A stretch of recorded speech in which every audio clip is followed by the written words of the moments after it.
Hello दोस्तों, स्वागत है आपका हमारे YouTube channel tech fact academy में। मैं हूं शशिकांत राय और यहां पर जो वीडियो आज का है वो प्राथमिक शिक्षक भर्ती की ऑनलाइन प्रक्रिया के बारे में है कि उसमें जो है क्या सुधार होना चाहिए, क्या संशोधन होना चाहिए। क्योंकि किसी भी नियम या प्रक्रिया को अगर आप दूसरे स्टेट के नियम या प्रक्रिया से सीधे सीधे अगर ट्रांसफ़र करते हैं तो वो भी जो है दिक्कत वाला मामला होता है, या फिर अगर आप उसको बिना सोचे समझे अपने सिस्टम में लाते हैं तो भी आपको दिक्कत हो सकती है। यहाँ पर जो है 7वें चरण की शिक्षक भर्ती प्रक्रिया जो ऑनलाइन होनी है, ऐसा बिहार शिक्षा विभाग ने कहा है कि ऑनलाइन सेंट्रलाइज होगी, लेकिन आधा सिस्टम उसका ऑनलाइन होगा और आधा ऑफलाइन होगा। उसके ऊपर भी मैंने ये डिसीजन आने से पहले ही वीडियो बना दिया था, क्योंकि न्यूज़पेपर में जो बात छपी थी उससे एक स्पष्ट हो चुका था कि बिहार शिक्षा विभाग जो है आधी प्रक्रिया ऑनलाइन करेगा और आधी ऑफलाइन करेगा। क्योंकि यहाँ पे जो डिसेंट्रलाइजेशन है, जो नियोजन इकाइयों का जो विकेंद्रीकरण है, वो बहुत बड़ी मात्रा में है और इसको बिहार शिक्षा विभाग सही से सेंट्रलाइज नहीं कर पा रहा है। इसको सेंट्रलाइज कैसे करना है ताकि अधिक से अधिक शिक्षक अभ्यर्थियों का चयन हो सके, वो आपको इस वीडियो में जो है बताने जा रहे हैं। और हो सकता है कि बिहार शिक्षा विभाग को ये सुझाव अच्छा लगे कि जब आप कहीं से ऑनलाइन सिस्टम लेके आते हैं दूसरे स्टेट से, तो उसको पूरी तरीके से लाएं, आधा ना लाएं, पूरी तरीके से उसको जो है फॉलो किया जाए।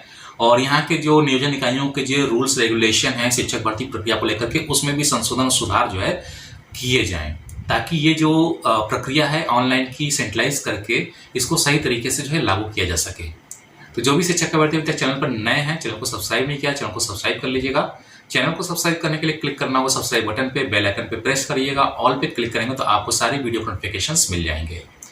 यहाँ पर जो है इससे पहले का जो वीडियो था मैंने उसमें बात की थी कि जो अगर आपको जो है 5 नियोजन इकाइयों के विकल्प दिए जा रहे हैं जिला स्तर पे, तो उससे फायदा है या नुकसान है। अगर आपने वो वीडियो नहीं देखा है तो आप वो वीडियो जो है चैनल की प्लेलिस्ट में जाकर देख सकते हैं। उससे आपको समझ में आ जाएगा कि अगर 5 नियोजन इकाइयों का जो है बंटवारा किया जाता है या विकल्प दिया जाता है तो उससे आपको क्या फायदा है, क्या नुकसान है।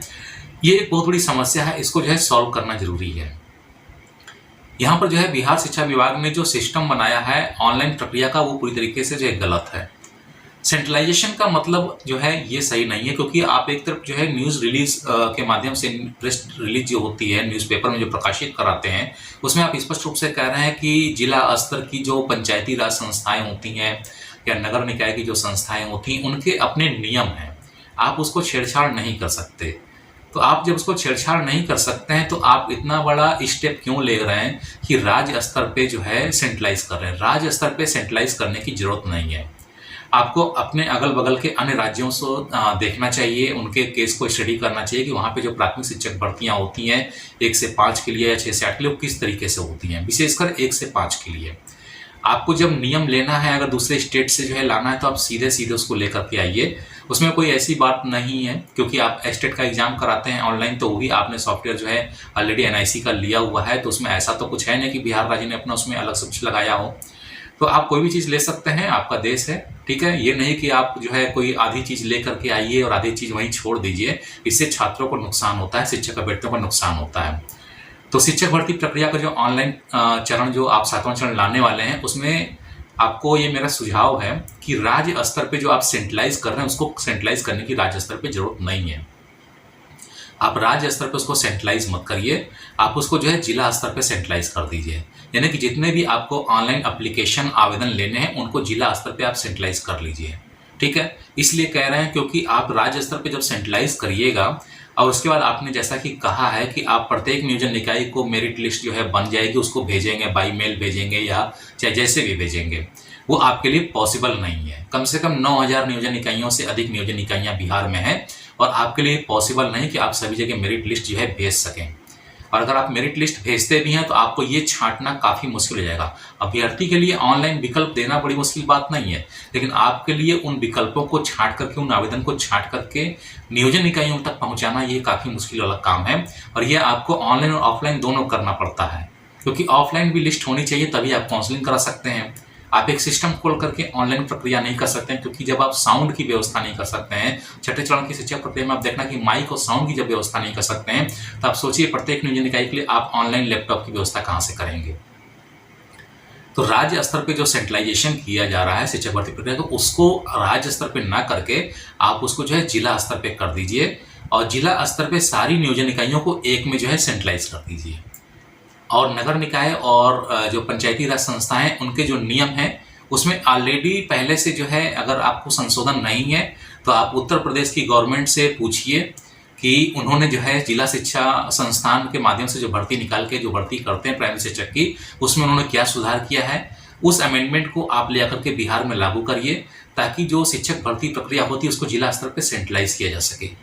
और जिला स्तर पे एक बार अगर आप सेंट्रलाइज कर लेते हैं तो आप जिला स्तर पे आवेदन लीजिए ऑनलाइन, ताकि सारी नियोजन इकाइयों को एक ही में शामिल कर लिया जाए जो एक वर्ग से संबंधित हो। मान लिया 1 से 5 में आपको भर्ती करनी है, तो उसमें उस जिला स्तर की नगर निकाय, जिला परिषद या नगर पंचायत या ब्लॉक है या पंचायत स्तर की जो नियोजन इकाई, सबको आप एक में शामिल कर दीजिए। सारी सीटों को एक जगह कर दीजिए और जिला स्तर पे आप सेंट्रलाइज कर दीजिए। और जिला स्तर पे सेंट्रलाइज करके आप उसमें जो है आवेदन लीजिए, ठीक है। और अभ्यर्थियों को फ्री कर दीजिए कि जितने भी जिला में चाहे फॉर्म आवेदन कर सकते हैं, जैसा कि उत्तर प्रदेश में होता है। उत्तर प्रदेश में ऐसी कोई बाउंडेशन नहीं है। उत्तर प्रदेश में ऐसी कोई बाउंडेशन नहीं है कि आप जो है 5 जिला में 6 जिला में भर सकते हैं, ठीक है। आप सारे जिला में भर सकते हैं। बस काउंसलिंग जब आप कराते हैं तब वहां से आपको विकल्प मांगा जाता है कि आप किन नियोजन इकाइयों में जाके काउंसलिंग कराना चाहते हैं या जिला स्तर पे काउंसलिंग कराना चाहते हैं। तो सिस्टम को पूरी तरीके से लाइए, जिला स्तर पे सारी नियोजन इकाइयों को सेंट्रलाइज करिए। अमेंडमेंट करना है तो सुधार करिए, रूल्स रेगुलेशन को चेंज करिए और सारी नियोजन इकाइयों को एक में जो है समाहित कर दीजिए। सारी सीटों को एक जगह समाहित करके रोस्टर वाइज कर दीजिए। और फिर जब काउंसलिंग होती है तब आप 5 जिलों का विकल्प मांगिए। ऐसे में क्या होगी, जिला स्तर पे जब सारी सीटें एक जगह इकट्ठी हो जाएंगी तो अभ्यर्थियों का भी जो समय वेस्ट होता है, कभी इस नियोजन इकाई में जाओ, कभी इस नियोजन इकाई में जाओ, कहीं 1 सीट है, कहीं 2 सीट है, कहीं 4 सीट है, ऐसे में सीटें एक जगह सेंट्रलाइज हो जाएंगी और अधिक से अधिक अभ्यर्थी ये डिसाइड कर पाएंगे कि हमको कहाँ जाना है, कहाँ नहीं जाना है। और आप जब ऐसे में 4 चरण 5 चरण की जब काउंसलिंग करेंगे तो अभ्यर्थियों को जो है काफ़ी सुविधा मिलेगी। अभ्यर्थियों को काफ़ी सुविधा मिलेगी प्रत्येक चरण की काउंसलिंग में पार्टिसिपेट करने के लिए, और इसमें अधिक से अधिक मात्रा और कम से कम कट ऑफ वालों का चयन सुनिश्चित हो पाएगा। तो इस सिस्टम को आप चेंज करिए। राज्य स्तर पे जो आप ऑनलाइन सेंट्रलाइज कर रहे हैं, प्लीज उसको चेंज करिए। ये पूरी तरीके से गलत है और इससे आपको नुकसान होने वाला है। आपको काफी टाइम वेस्टेज होगा। आपकी जो मेरिट लिस्ट है, जो आप कह रहे हैं कि हम प्रत्येक नियोजन इकाई में भेजेंगे, आप ना तो भेज पाएंगे और उसी मेरिट लिस्ट को आधार बना करके उसमें छेड़छाड़ करके नियोजन इकाइयां फिर से भ्रष्टाचार करेंगी, जो कि फिर आपके दायरे से बाहर हो जाएगा।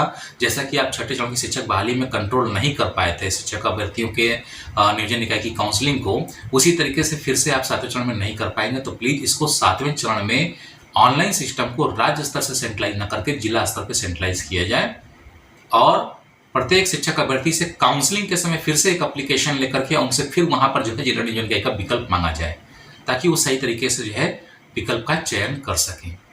तो उम्मीद करते हैं कि वीडियो आपको समझ में आया होगा। वीडियो अगर पसंद आया तो वीडियो को लाइक करिएगा, शेयर करिएगा, चैनल को सब्सक्राइब करना ना भूलिएगा। तो जल्दी मिलते हैं अपने नए वीडियो के साथ में, तब तक के लिए इजाजत दीजिए। धन्यवाद।